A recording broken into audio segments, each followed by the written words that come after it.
looks on in disbelief. If you want to taste the madness, you'll have to wait in line. You'll probably see someone you know on a Aïe tout le monde, j'espère que vous allez bien parce que moi je vais très bien. Je suis Démé et c'est toujours pour moi un plaisir de vous retrouver et de partager avec vous des histoires passionnantes. Pour le 5e épisode de Démé Info, j'ai décidé de vous parler de l'histoire d'un tissu bleu fort résistant connu sur tous les continents, le jean Lévi-Strauss. Mais la question qui se pose, c'est d'où nous vient son nom et quelle est l'origine du jean Lévi-Strauss. Pour cela, on part en Californie pour l'histoire du jean Lévi-Strauss. Go!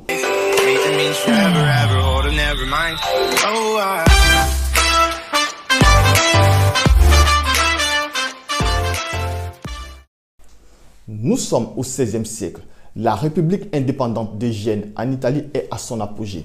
Ces tissus sont aussi réputés et parmi eux, une toile de laine et de lin servant à fabriquer les voiles pour les navires, aussi des bâches, mais aussi des pantalons solides pour les marins. Importée dans le Nouveau Monde, cette toile de Genova deviendra par la transformation linguistique toile de Gênes et par la suite jean. Et telle est la naissance du mot jean. La légende raconte que le jean a fait une petite apparition du côté de la France, dans la ville de Nîmes, là où on essaie de reproduire cette toile de Gênes.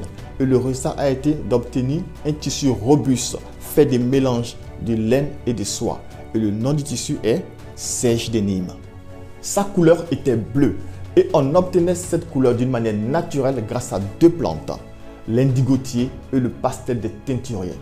Cette teinture est appelée en italien Blu di Genova, qui donnera en français bleu de Gênes et par la suite en anglais se transformera en Blue Jean. Nous sommes maintenant en 1829 et nous assistons à la naissance de Lob Strauss à Bavière en Allemagne. Lob est le benjamin d'une grande famille. Il avait 3 grands frères et 3 grandes sœurs. À l'âge de 18 ans, Lob part aux États-Unis avec ses sœurs pour retrouver le reste de la famille et en même temps travailler dans l'entreprise familiale G. Strauss Brothers & Co. En 1850, c'est le recensement et Lob profite pour devenir citoyen américain. En même temps, il transcrit son prénom en Lévi plutôt que Lob. Nous sommes maintenant le 14 mars 1853 à San Francisco. On est en plein dans la conquête de l'Ouest. La ville est une ruche de maisons en bois. Les salons représentent des petits commerces qui équipent les cow-boys et les chercheurs d'or. Lévi-Strauss déménagea à San Francisco pour faire fortune et ouvrir un commerce de rouleaux de tissu, de mouchoirs, de parapluies. C'est le début de l'entreprise Lévi-Strauss. En 1871, Lévi-Strauss reçoit un courrier bien scellé d'une personne tailleur de Reno dans le Nevada. Cet homme est Jacob Davis. Jacob Davis lui parla d'un procédé qu'il a inventé pour revêtir les coins des poches sur les pantalons. Procédé qui permettra aux pantalons d'être plus résistants pour toute forme de travail. Ça pourrait être pour un mineur, un chercheur d'or, un cow-boy, pour tout le monde. Jacob Davis proposa à Lévi-Strauss de breveter ce procédé en commun. En quelques mots, Jacob Davis a l'idée, Lévi-Strauss a l'argent. En 1873, les deux hommes obtiennent le brevet pour le rivet sur les pantalons. C'est la naissance du jean Lévi-Strauss. Il est possible que la première fabrication de jeans se faisait par des couturiers qui travaillaient de chez elles.